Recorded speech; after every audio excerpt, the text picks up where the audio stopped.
Thank you. Thank you. It's after 5:30, so pay attention, right? All right, now, on the front of the site,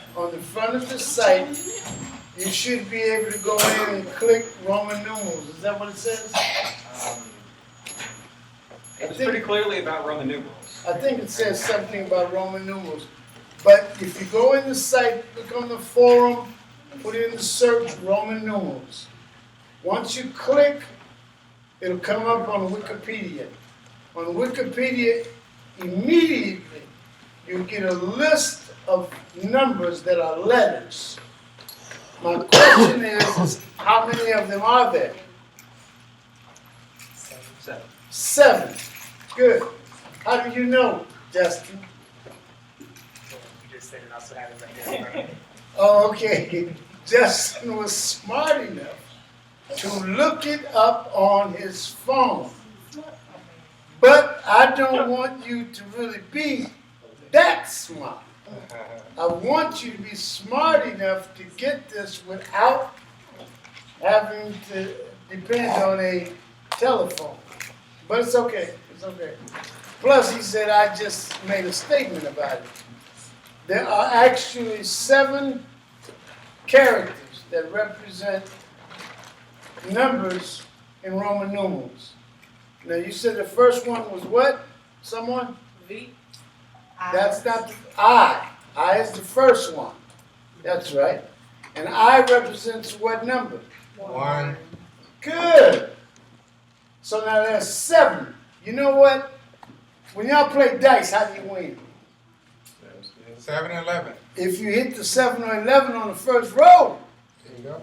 you win. There's a reason for that. Oh, There's a reason that you're always seeing 7s representing luck as far as a number.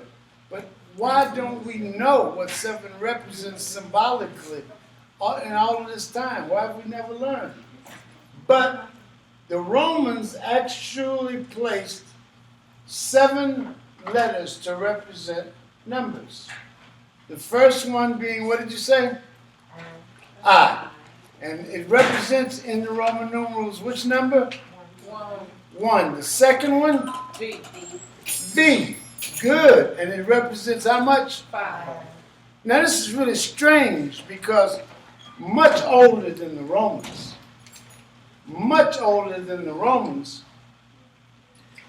we have a device that is linked to the first computer. What's the name of the device? What is it? The abacus. Now, if you want to learn something about ancient Egypt, that's what you need to be learning about. Not all this knucklehead nonsense about y'all connected to some ancient Egyptians. But learn about the abacus. The abacus is actually thought to be a computer that originates out of Egypt. How many of you have used an abacus? You've used one years ago. Well, tell me this. All of your, don't you have some nieces and nephews? Aren't they going to public school? They do. Well, how come in public school none of them are being introduced to an abacus? Don't you find this some strange stuff? All right, now, an abacus is set up on 2s and 5s. All right? 2s and 5s. Now, once you understand how to click and what you're looking at when you look at Taj, who has an abacus? Somebody here has an abacus. Well, they're not sure. I don't know who it is. So, but once you click these things, somebody was working with one. Once you click them with the 2s and the 5s, you're able to count quickly. Do me a favor. See, 2 times 5 is what? And 10 equals dot. Come on, do it with me again. 2 times 5. 10. And 10 equals? Dot. 2 times 5 is 10. And 10 equals dot. Now remember, on your abacus, these are, we'll just call these dots that we're going to click, right? And remember, you're going to have an understanding about 2 and 5 so that you can calculate any numbers that you want to calculate. You ever notice how little children in Chinese restaurants, when you getting ready to pay them your money, they can do it so fast it's unbelievable. And they're only 3, 4, 5 years old. Our children are graduating from high school and can't tell you what 5 times 9 is. Something wrong with this one. Yep. All right. So we've made it for I is what? One. V is what? 5. All right, what's the next letter? X. X is what? 10. Good. So what's the next letter? All right. So you said you gotten all the way up to C, and C is what? 100. That's why you call it a C note. Yep. All right. That's why you call it a C note. Yep.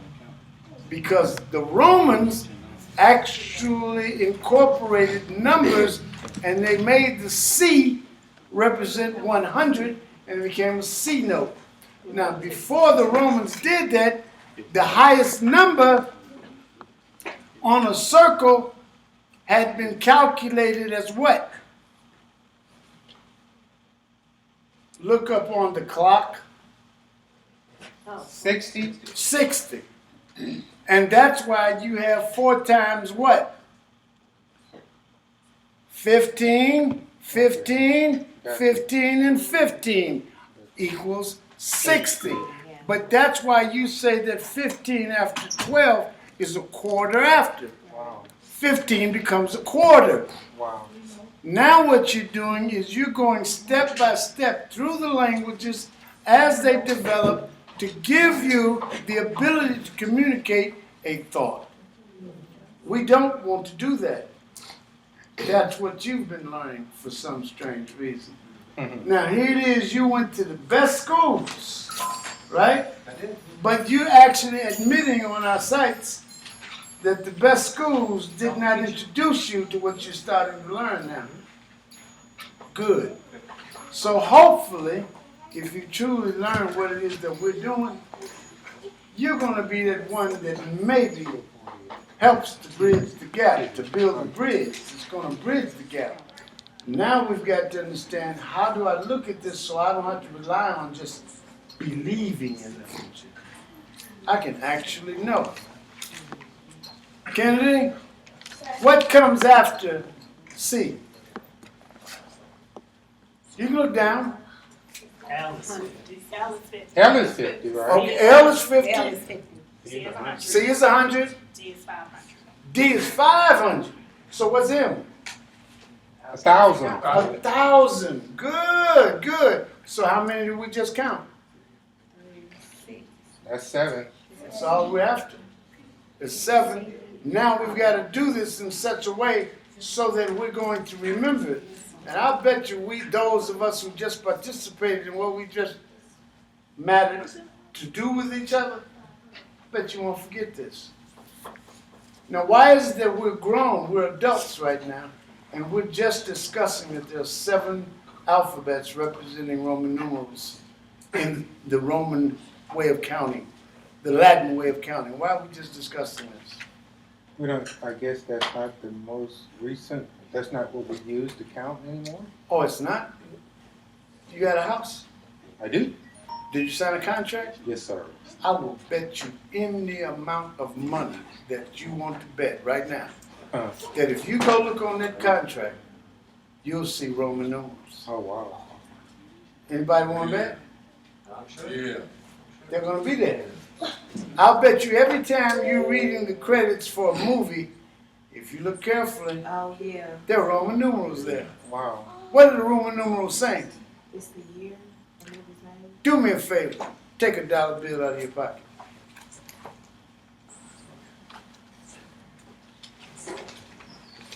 Look on the bottom of the pyramid. I have a 5. I don't have a dollar. What are the Roman numerals that are there? 1776. Oh, so you're reading the Roman numerals. Read them to us. Don't read them in English. What are the Roman numerals that are there? So M, D, C, C, L, X, All right, X, so what is the M? 1000. And the CC? what's going to happen now? What's going to happen? Okay. It's a CC. That 200? D is The second C that's coming before what? D. So now, what's you said M what? MDCC. MDCC. Yes. So now something has to be subtracted from one of the C's. I think a D has to be subtracted from one of the C's, right? No, So- if the C if the C follows the D, there's two C's that's added to the D. Right, so it would be. Okay, so If it's- so if it's so you mean before- there's 500 and two C's, Makes so that makes 700. 7. Oh, so you had 1,000, and then 7 makes 17. Keep going. And then you said D. So there would be L What's L? for 50. Okay. Good. Then XX. Yeah. So that's 70. Right. So that must be 70. And then, BI. and that's 6. So it's been on your dollar bill all this time. Why don't we know that it's there? And then why don't we know how to read it? Right. I don't get this. Wait a minute, since we are at the dollar bill, and since Kennedy is helping us, what else does it say on that pyramid? Even though I do want to get back to this, I do, since we're here, let's just do this. What does it say?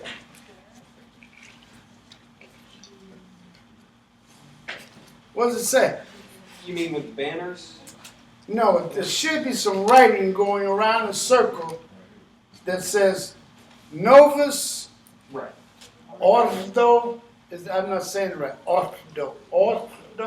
Is that right? Ordo. I think this is Ordo, right? Ordo. Ordo what? Seclorum. Novus Ordo Seclorum. It's a new order of some kind. Okay. Well, how do you know it's a new order of some kind? Well, I know NOVUS, that would be new. That would be new. Now, everybody here knows that, right? Nope. Good. All right, so we know that if we look up Novus, what should we find? Can you find Novus in your dictionary? Novus. You find Novus in what way? Meaning beginner. So you're saying like a novel or a novice, you based on the English pronunciation. If good. So what is it relative to? Like Nova? Like the star? So what is a nova? What is a novice? What is a beginner? A new student. It's when something is new. It's the origin. That's right. So if you look up the word new in your dictionary, let me say this again. If you look up the word new in your dictionary, let me say it one more time. If you look up the word new in your dictionary, what was you trying to tell me, Mr. Terry? I found novice. I was going to read. Good. And look up all of these words, because what you want to do is look up their cognates. So it's going to really help you to understand what you're doing. But I will bet you that if you look up new and you go through the etymology, now, your children, Zaire, Kennedy, who else back there can help their parents? You, Chad, you can help your parent? I show them how to go through the etymology bracket. You follow me? Sometime when you're at home together, open up the dictionary and show them how to do this, because if they tell you they know how to do it, they lied. You show them how to do it, okay? And then don't you talk like me, don't you say you lying. Don't do that. That'll get you a problem. You don't want to do that one. All right? So we found new, right? So when you look through that, do you find the Latin novus? NOVUS, right? Just like it's on your dollar bill, right? So he said order. How did he know that the next word is order? How did he know?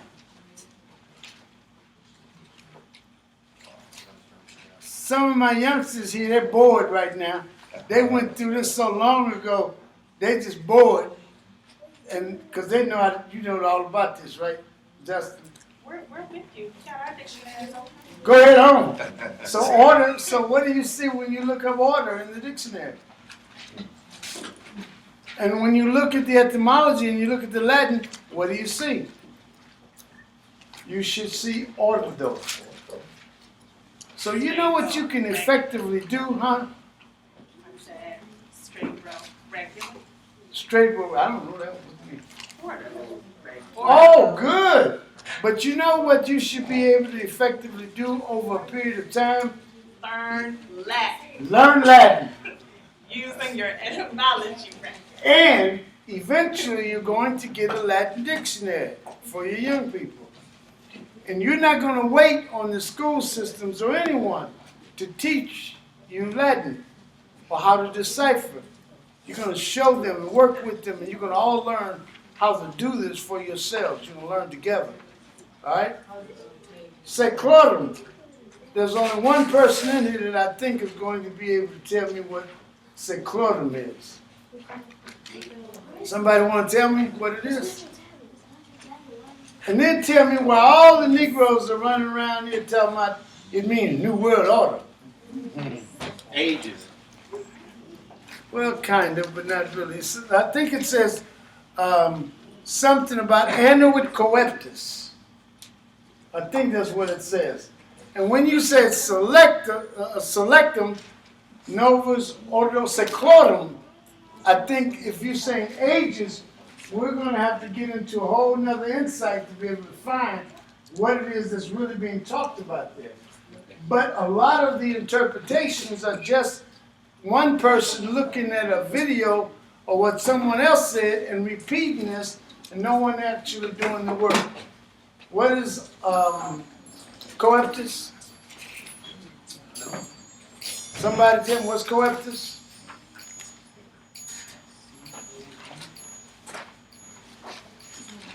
What does it say coeptus is?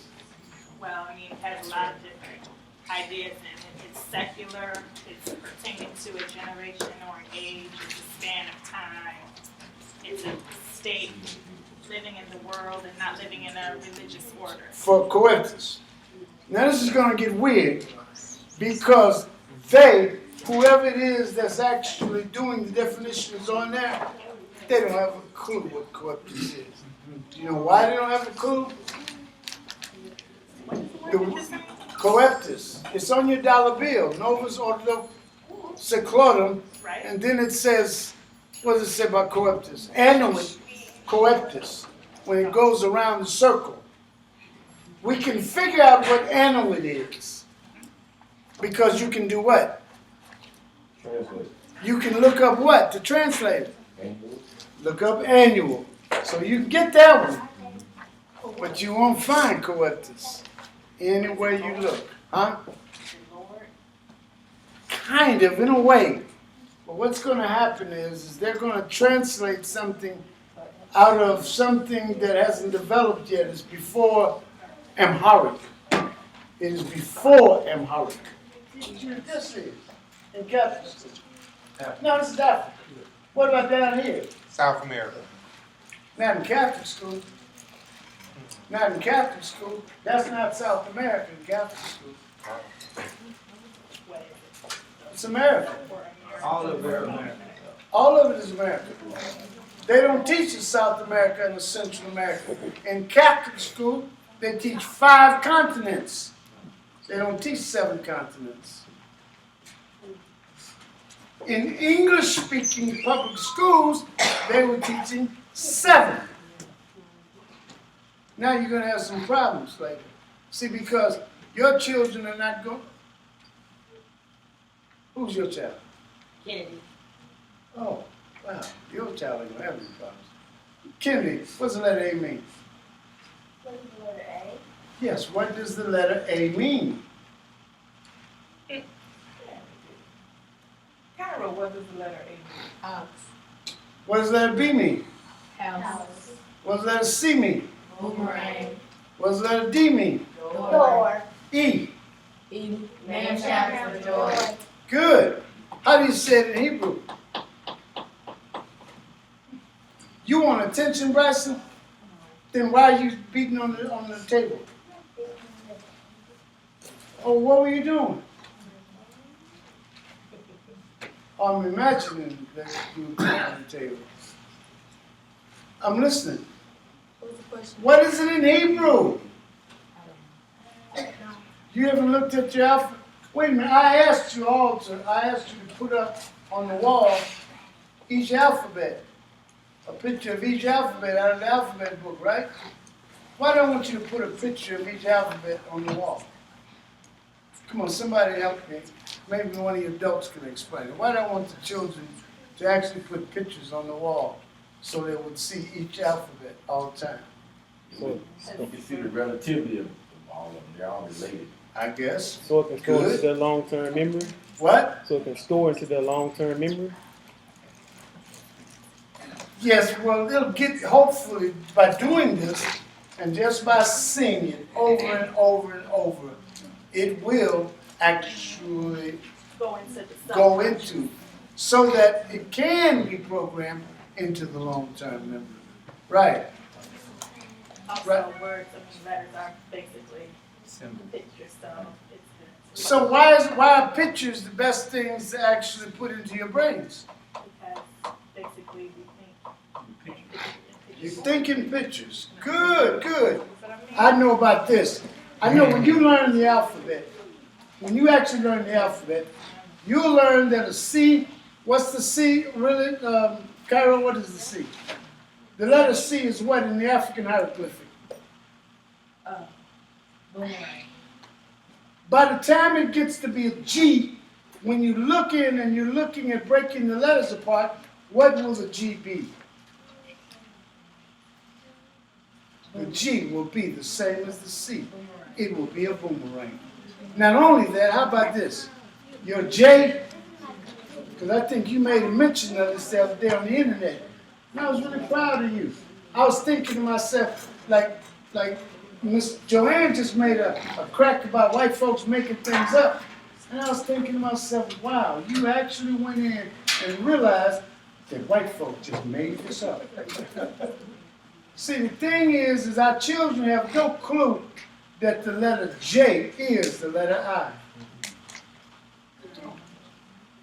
In your alphabet, all you young people back there, what is the letter I? And. What is the letter J? And. It's the same letter.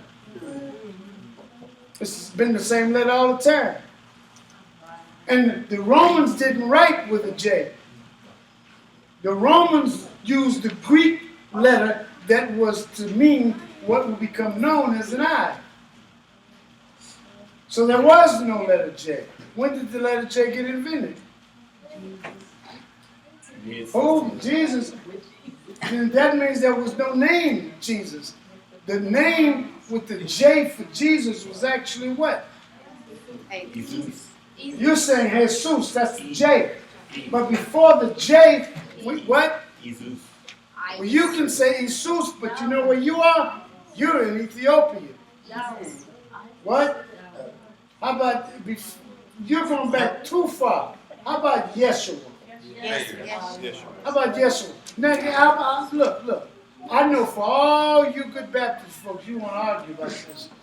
So all you should do is open up your dictionaries and look in your dictionary and trace the word for yourself. Then you don't have to argue with anybody. Because all you're actually doing when you argue is you're arguing your beliefs. And guess what? Your beliefs don't mean anything.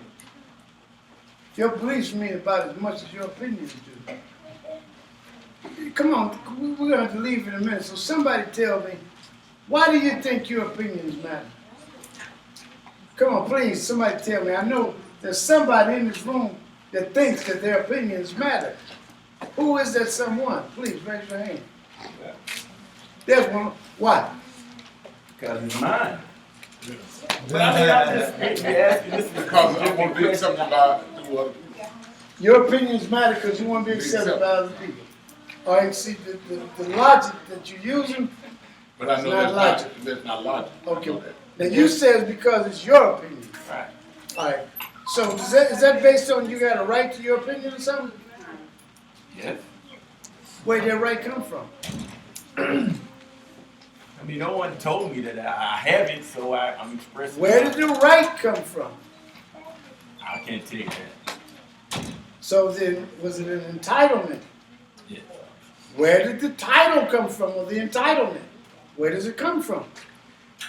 See, every time y'all tell me about your rights, you tell me about the United States Constitution, don't you? Where in the United States Constitution, since that's where most of y'all get your rights from, where does it say anything in there about your opinion? What? It might be them kings and queens we keep talking about. What are we saying about kings and You queens? know how us black folks always say we come from kings and queens. Oh, you do, huh? So we might Well, be hold saying, on. These kings and queens that y'all come from, did they have any gold? they may have had The kings and queens did. the ones they reference. The kings and queens. Where were they?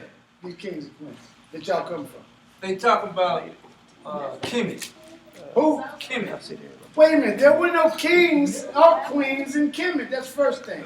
Next thing is, okay, let's just say they come from the Songhay Empire or the Canadian Empire or whatever, and they were a king or a queen. Okay. Did they have some gold?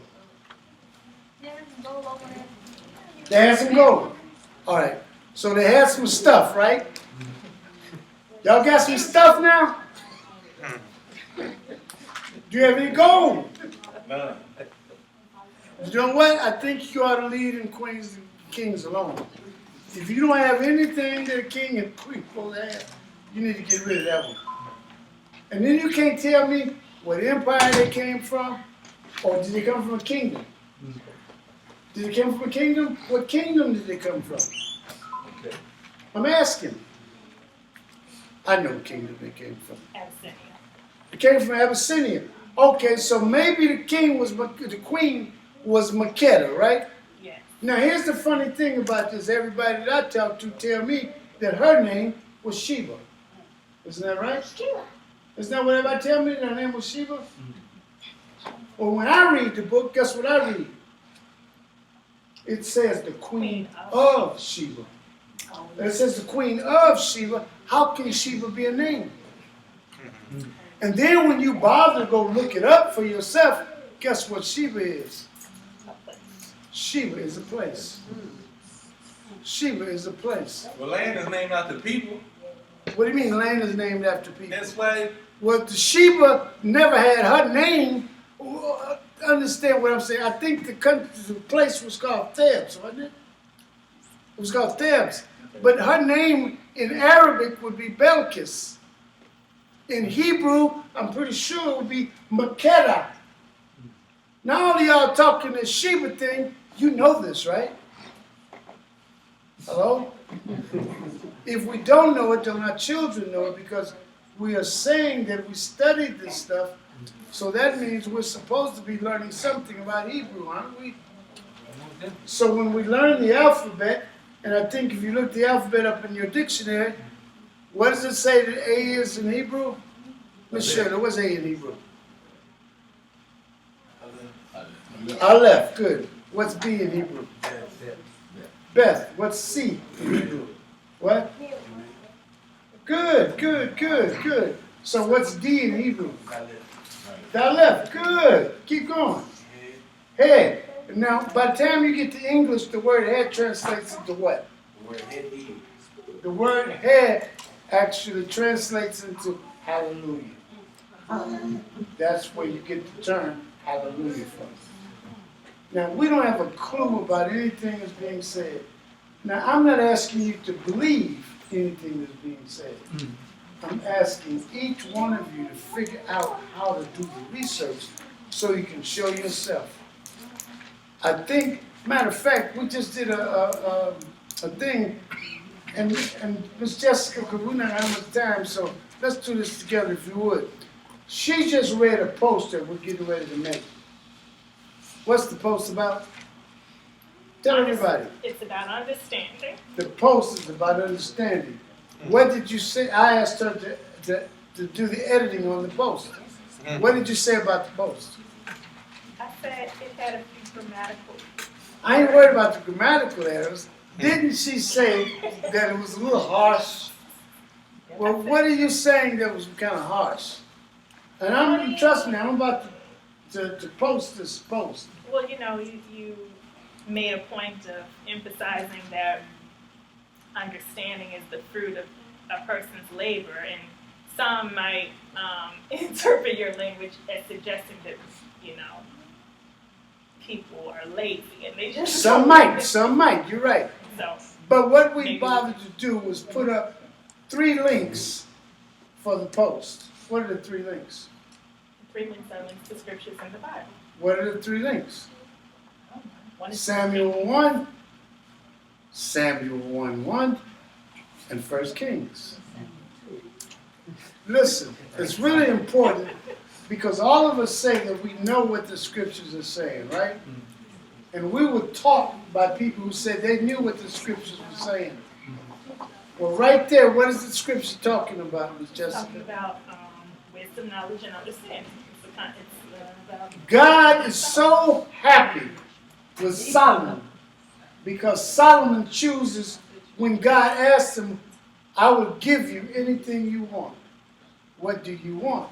What does Solomon tell God that he wants? I know you know. What does Solomon tell God that he wants? What, wisdom? I don't know. I forgot. It's been You've so long. forgotten. I got you. And I'm trying to hope that y'all are going to learn in such a way that you never forget. But understand, it's there. And the understanding, how does it come? Because God says to Solomon, I am overjoyed that you did not choose all of the things that you could have chosen. You didn't choose riches. You didn't choose any of the things that, matter of fact, you could have chosen to have all of your enemies smite down. But you didn't choose that. What you asked for was knowledge and wisdom. To help do what? To help your people. To help the people how? To understand. God gives him knowledge and wisdom, right? And out of that, what is he awarded by God for getting? What? That you made them the riches. Understand? He says, above all Wisdom. things, get understanding. And he gives him the reward of understanding because Solomon did the work to get it. He actually applied himself to getting knowledge and wisdom. So how do you get knowledge? You apply yourself. How do you apply yourself? Do the research. How do you do the research? Who taught you how to do research? When did you learn in school how to do research? I didn't learn that. That's right. So you never learned. So now all of a sudden you're coming into some information and you're just saying something. Don't do that. But Don't do that. Just wait. All right? So what happens? He's getting what? Knowledge and wisdom so that he can get what? Understanding. Understanding is a reward. Well, why do we all want understanding without doing any work? Come on, y'all. We all want rewards for nothing. Softer way. It's the easier, softer way. It's What is? trying to get understanding without doing the work. But what did God award Solomon for? It was a reward. He did the work to get knowledge and wisdom. Mm-hmm. So how do you get knowledge? How do you get knowledge? How do you get knowledge, Kennedy? Good. That's what knowledge will be when you get it. You'll be a scientist. You'll be a lover of knowledge. No problem. How do you get it? You say apply yourself. Apply yourself how? You have to study. How do you study? I know some things that they had to learn as children they had to learn scientific ways to study. One was etymology. They had to learn about words. One was epistemology. They had to learn about knowledge. One was ontology. They had to learn about the surface of things. In order for them to truly get beneath the surface, they had to know where to dig. And what's the last one they had to learn? As far as a research skill. Etiology, not etiology, etiology. What is etiology? Is that what you're asking me? Yes. Who wants to help her get it right quick? We don't have much time. Who wants to help her get etiology? It's the study of cause and The study of cause and effect. Now, do our children learn about cause and effect? So we never study cause and effect. So when you're growing up, what did your grandmother do based on you had a cold? Did she just study the symptom of the cold? Or did she actually try to go in and find out what was causing your illness? Did she actually try to go in and do the research to determine if you were getting hot or if you were getting cold? Did she try to distinguish what is going on? Why was she doing that? She wanted to what? So she could treat Treat what? what was ever going on with you. Okay, so she was diagnosing, so she would know what to do. So if you were hot, what did she do? Gave you something cold to drink. Gave you something cold. If you were cold, what did she do? Make Made you warm. Why was she doing this? Change body temperature. Trying to do what? Reach equilibrium. Trying to bring you back to balance.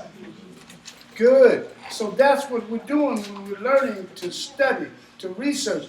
But if we just do it with gibberish, we got nothing. We have to learn the sciences, yes.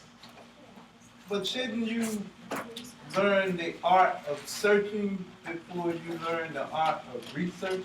No doubt. No doubt. Now you're speaking English, right? And you're using English books. And you have to learn the art of searching. So then, what's the book that he has in his lap? What do you call it? Hold it up. What is that?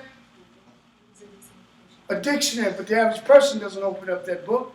So if you're going to learn the art of searching, don't you have to learn how to break this thing? And you might run into a dictator. You might. You might. You might. But now, where did you learn how to use a dictionary from, Don? What did you learn to do if you learned it at school? What did you learn to do? Just learn how to look up the meanings of words. No, you didn't. You learned how to look up the definitions Definition. of words. Okay. How did you learn to look up the definitions? By the way, he said that you had to learn to do research. What is a definition? You looked that up, right? What is that definition? What is a definition? You did look that up, didn't you? No. What is The definition of definition. Yes. Why is that important? You just told me you looked up the definition. What is the definition?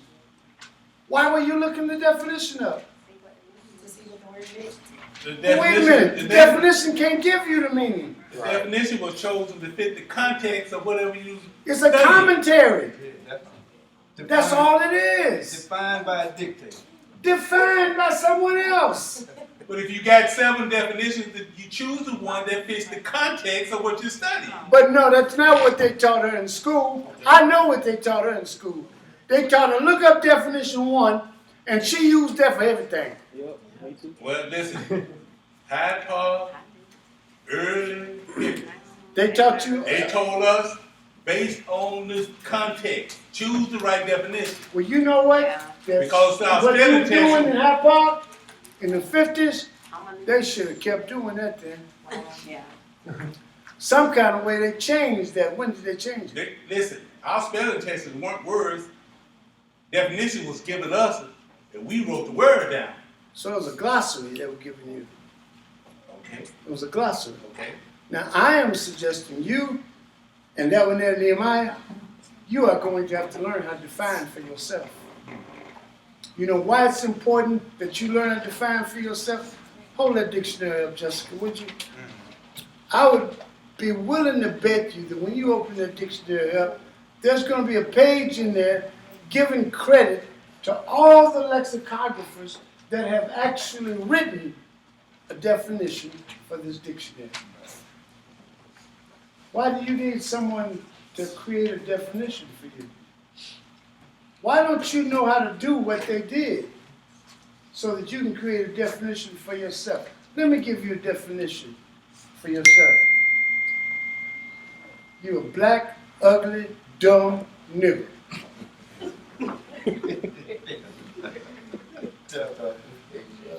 What? Ain't that a cool definition? That's a cool. You think so? I heard that in the 50s too. Do you agree with that definition? No. You don't? But I need everything not to be Why there. not? Why not? It doesn't fit you? Well, good. Now let me ask you a question. When Noah Webster created a dictionary, what did he say the reason was that he was creating the American lexicon? What did he say the reason was? What did he say? Create a language for the commons. Listen to what Justin is saying. Tell them all what you're saying, Justin. He wanted to distinguish it from England's version. He wanted to create a language to distinguish what is being said from the English version of what was being said. Why did he want to do that? Define himself. Define Why did he want to define himself? What he was saying was the English are not describing us in a good light. Oh, got you. Got you. So what he did was he created American English. Now, if someone comes along and does not describe you in a good light, what do you need to do? Create your own language. Create your own definitions. Sound like Snoop Dogg, man. Snoop Dogg sounds like wow. Whole bunch of them on that internet. It sounds like where they getting it from. They don't want to tell y'all where they getting it from, but they can't figure it out. You know why they can't figure it out? They're waiting on somebody to tell them, rather than learning how to do the work for Oh, themselves. then you must describe why we go with definitions then. That's why you go with different. But now I'm also suggesting to those children back there that they learn how to distinguish the difference between a definition and a meaning. Now hold it. Nehemiah, stand up for me, dog. Where's Taj? I want you to stand up too. Nehemiah, put your hand on your middle. Put the hand on your middle. In other words, when I say your middle, you are inside of a body, right? The body that you're in has a middle. Where is it? That's not bad. That's close.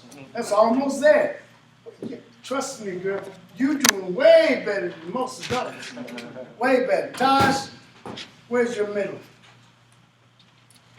Do you know where your middle is? That's almost there.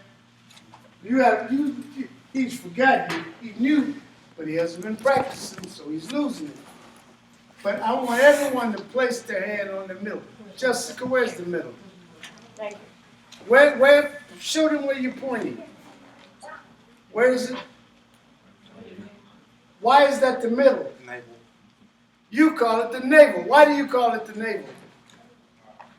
Because you were drawn from water, and the Navy is on water. It is the naval aspect of your being. Got you. That's why you are called Moses. What does Moses mean? Drawn. Drawn from water. How do we know that Moses means drawn from water? How are we going to check to see if maybe I could be lying to y'all? M means water. Good. So now, how do you know that? Looking up the alphabet. You looked up the alphabet. So where did you first look up the alphabet to find M means water? Well, first from your book. Oh, you looked in my book. Then the encyclopedia. Then the encyclopedia, you looked up the letter M. And let's check to see if that's right.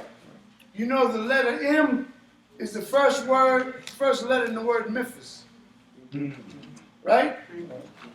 Now the first three letters of the word Memphis is what? And Mem is what? Water Hebrew.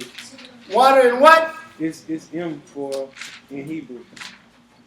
Mem is the letter M in Hebrew.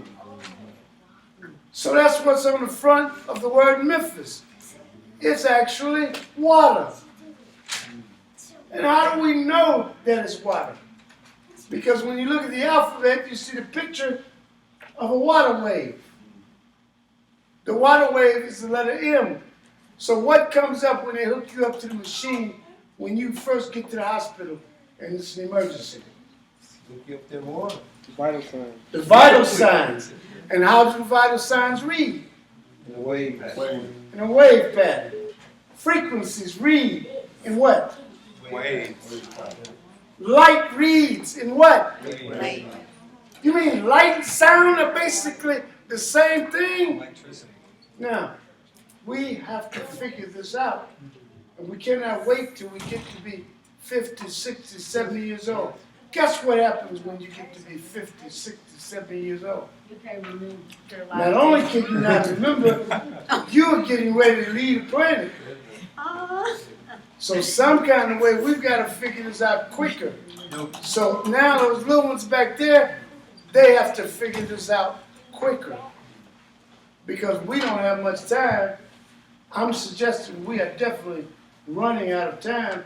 And it's going to take little ones like these, the ones we have here, that are learning how to do this much quicker for us to get this done. So anyway, it's 7:30, y'all. It's time to go. We got to talk. Hello? Cheers. Tell them what the letter. Go run through the alphabets real quick. A, B, B, house. C means boomerang. D means door. E is man shout for joy. Yep. F is hook. And Z is boomerang again. H is rope. I is hanging. J. J is hand. And K is cup hand. L. L is staff. M. Wave of water like I'm doing. Like a horse. And snakes. O. I. P. No. Q. Q. Monkey. R. Head. Don't see I need a haircut. S. Tooth. T. Mark. What is it? Say it again. Mark. Mark. U. V. W. Y. F. All mean. X. Fish. And Z. Arrow. Bang. And what did you just tell them? The meaning of the alphabets and what? Meaning of the alphabets in the Egyptian hieroglyphics. Say it again. In the what? Egyptian hieroglyphics. Hieroglyphics. Hieroglyphics. All right. Say bye-bye. Say peace. Peace. Now, if you want one of these, you can make one.